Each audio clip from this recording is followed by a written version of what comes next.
Chapter 8. Thinking in the Certain Way.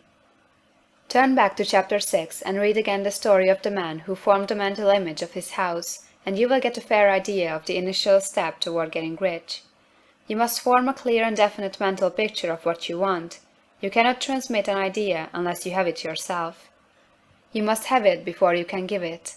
Many people fail to impress thinking substance because they have themselves only a vague and misty concept of the things they want to do, to have, or to become. It is not enough that you should have a general desire for wealth, to do good with. Everybody has that desire. It is not enough that you should have a wish to travel, see things, live more, etc. Everybody has those desires also. If you are going to send a wireless message to a friend, you would not send the letters of the alphabet in their order, and let him construct the message for himself, nor would you take words at random from the dictionary. You would send a coherent sentence, one which meant something. When you try to impress your wants upon substance, remember that it must be done by a coherent statement. You must know what you want, and be definite. You can never get rich or start the creative power into action by sending out unformed longings and vague desires. Go over your desires, just as the man I have described went over his house. See just what you want, and get a clear mental picture of it as you wish it to look when you get it. That clear mental picture you must have continually in mind, as the sailor has in mind the port toward which he is sailing the ship. You must keep your face toward it all the time. You must no more lose sight of it than the steersman loses sight of the compass. It is not necessary to take exercises in concentration, nor to set apart special times for prayer and affirmation, nor to go into the silence, nor to do occult stunts of any kind. These things are well enough, but all you need is to know what you want, and to want it badly enough so that it will stay in your thoughts. Spend as much your leisure time as you can in contemplating your picture, but no one needs to take exercises to concentrate his mind on a thing he really wants. It is the things you do not really care about which require effort to fix your attention upon them.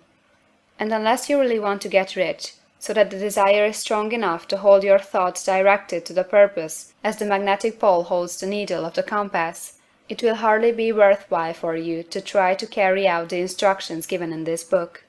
The methods herein set forth are for people whose desire for riches is strong enough to overcome mental laziness and the love of ease, and make them work. The more clear and definite you make your picture then, and the more you dwell upon it, bringing out all its delightful details, the stronger your desire will be, and the stronger your desire, the easier it will be to hold your mind fixed upon the picture of what you want. Something more is necessary, however, than merely to see the picture clearly. If that is all you do, you are only a dreamer, and will have little or no power for accomplishment.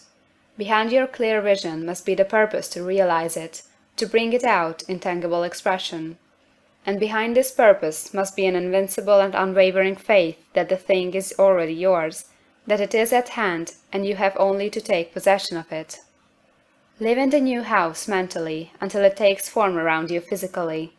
In the mental realm, enter at once into full enjoyment of the things you want. Whatsoever things ye ask for when ye pray, believe that ye receive them, and ye shall have them, said Jesus. See the things you want as if they were actually around you all the time. See yourself as owning and using them. Make use of them in imagination just as you will use them when they are your tangible possessions. Dwell upon your mental picture until it is clear and distinct, and then take the mental attitude of ownership toward everything in that picture. Take possession of it, in mind, in the full faith that it is actually yours. Hold to this mental ownership. Do not waver for an instant in the faith that it is real. And remember what was said in the preceding chapter about gratitude.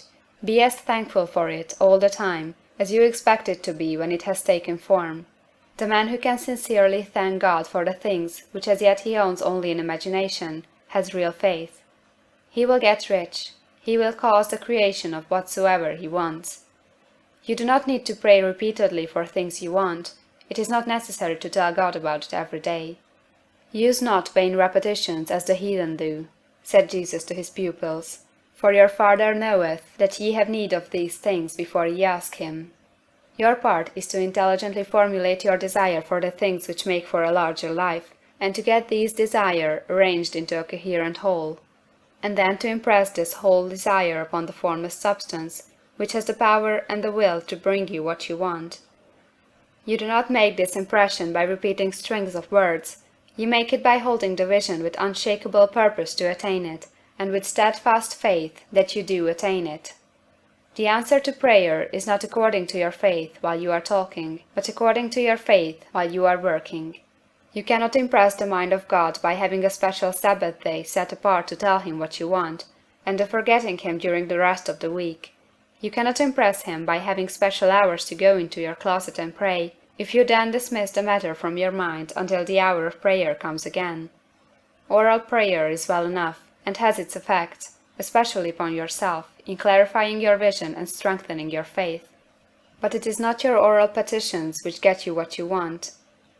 In order to get rich, you do not need a sweet hour of prayer, you need to pray without ceasing.